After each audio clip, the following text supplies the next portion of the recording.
হজের রুকুন গুলি জানি। জি রুকুন মানে হলো এমন বিষয় যেটা ছাড়া গেলে বা যেটা বাদ দিলে, ইচ্ছাকৃত হোক বা অনিচ্ছাকৃত, যদি সে কারো রুকুন ছুটে যায়, বাদ পড়ে যায়, তাহলে তার উপর পুনরায় হজ করা জরুরি। আর তার হজটি বাতিল হয়ে যাবে এই বছর, বাকি কাজগুলি সে করতে বাধ্য থাকবে এবং আগামীতে এসে তাকে এই হজকে আবার সম্পন্ন করা তার উপর খরচ থাকবে। এজন্য হজের রুকুনগুলিকে যথেষ্ট গুরুত্বের সাথে বোঝা এবং মানা দরকার। হজের রুকুন হচ্ছে চারটি। হজের রুকুন হচ্ছে চারটি। ১ নম্বর রুকুন হচ্ছে মিকাত থেকে হজের নিয়ত করা, হজ করার সংকল্প করা মিকাত হতে। দেখেন, মিকাতে দুটি জিনিস আছে। একটা হচ্ছে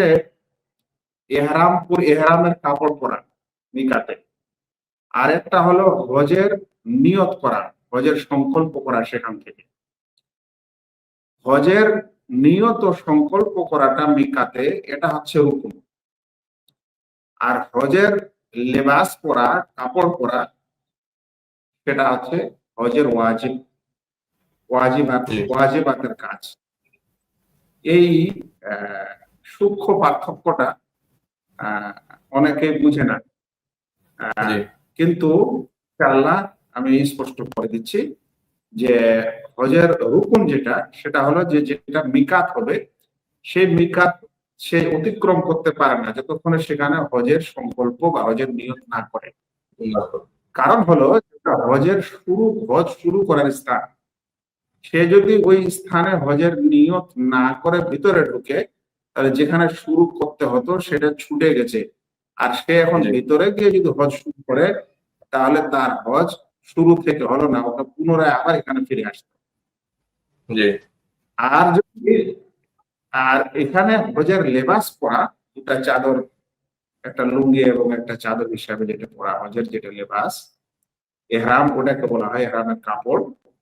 সেটা যদি কেউ ওখানে না পরে কোনো কারণে বা না থাকায় বা ভুলবশত, কিন্তু হজের নিয়ত করেছে, এমনি সাধারণত কাপড়ে হজের নিয়ত করেছে, কিন্তু কাপড়টা পরে নিয়ে, কাপড় যদি ভিতরে পরে নেয় সে, তাহলে তার হজ হবে, কিন্তু ওয়াজিব ছুটার কারণে তার উপরে একটি কুরবানি জরুরি হয়ে যাবে।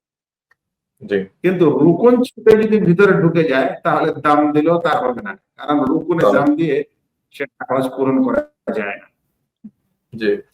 আশা করি এই বিষয়টি এখানে বোঝা গেল।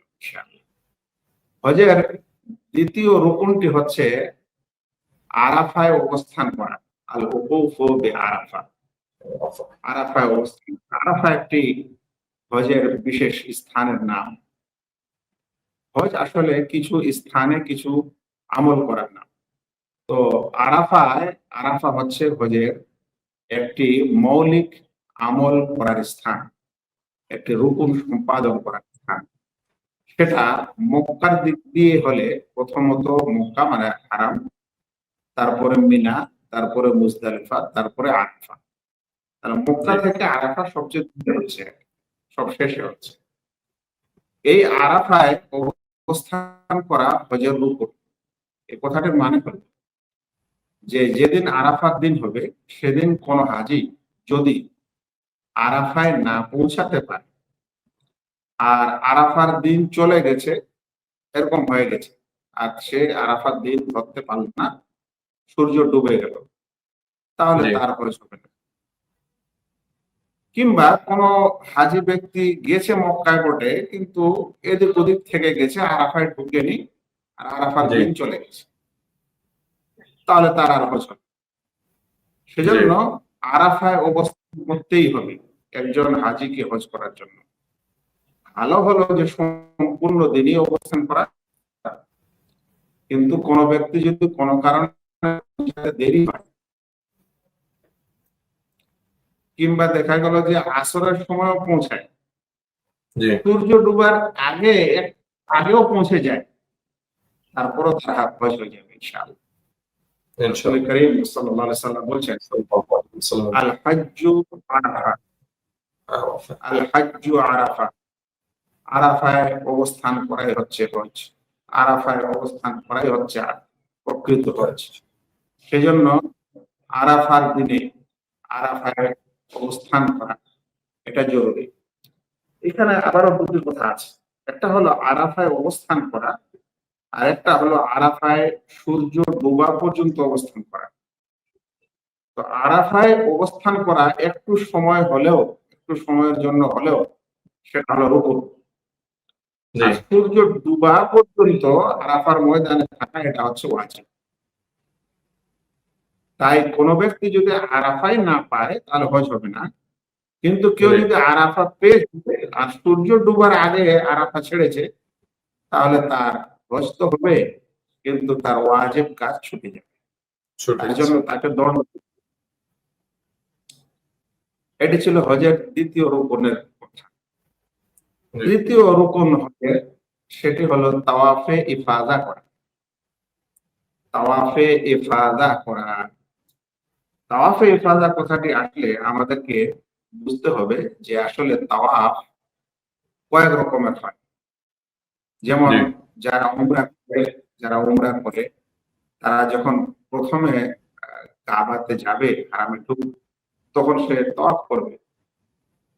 ওই তওয়াফটা তার উমরারও তওয়াফ, ওই তওয়াফটা তার তওয়াফে কুদুম, আগমনের তওয়াফ। আর একটা তওয়াফ হচ্ছে এই তওয়াফে ইফাদা, এটা হজের দিনগুলিতে করতে হবে। সেই হজের দিনটা 10, 11, 12, 13 এই জি, এই কয়েকটা দিনের মধ্যে যে তওয়াফ ও সাই করতে হবে সেটাকে বলা হয় তওয়াফে ইফাদা। ইফাদ। আর এটা হলো হজের রুকুন। কারণ আরো একটি তওয়াফ আছে যেটা হলো তওয়াফে বিদা। যখন জি, বাইতুল্লাহ ছাড়বে, জি, ছাড়ার সময় যে তওয়াফটা হবে সেটাকে তওয়াফে বিদা বলে।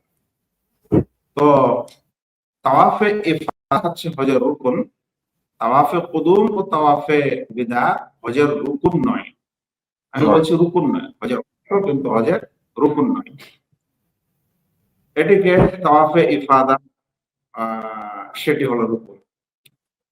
তাওয়াফে ইফাদার সাথে একটি সাই করতে হবে, সেই সাইটাও হচ্ছে হজের সাই, এই সাইটাও হচ্ছে হজের রুকুন।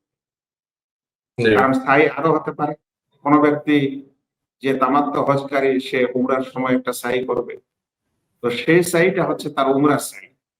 কিন্তু হজের সময় যেমন তাওয়াফে ইফাদাটা হজের দিনগুলিতে করতে হবে, ঠিক সাইটাও সেই সময় করতে হবে। এর সময়সীমা হচ্ছে 10, 11, 12, 13 এই কয়েকটা দিনের মধ্যে এই সাইটে করা। তাহলে বোঝা গেল যে হজের রুকুন হচ্ছে সর্বমোট 4টি। 1 নম্বর হলো মিকাত হতে হজের সংকল্প, হজের নিয়ত করা। দ্বিতীয় নম্বর হচ্ছে আরাফায় অবস্থান করা। তৃতীয় নম্বর হচ্ছে তাওয়াফে ইফাদা করা। ইফাদা। চতুর্থ নম্বর হচ্ছে সাই করা। তাই করা।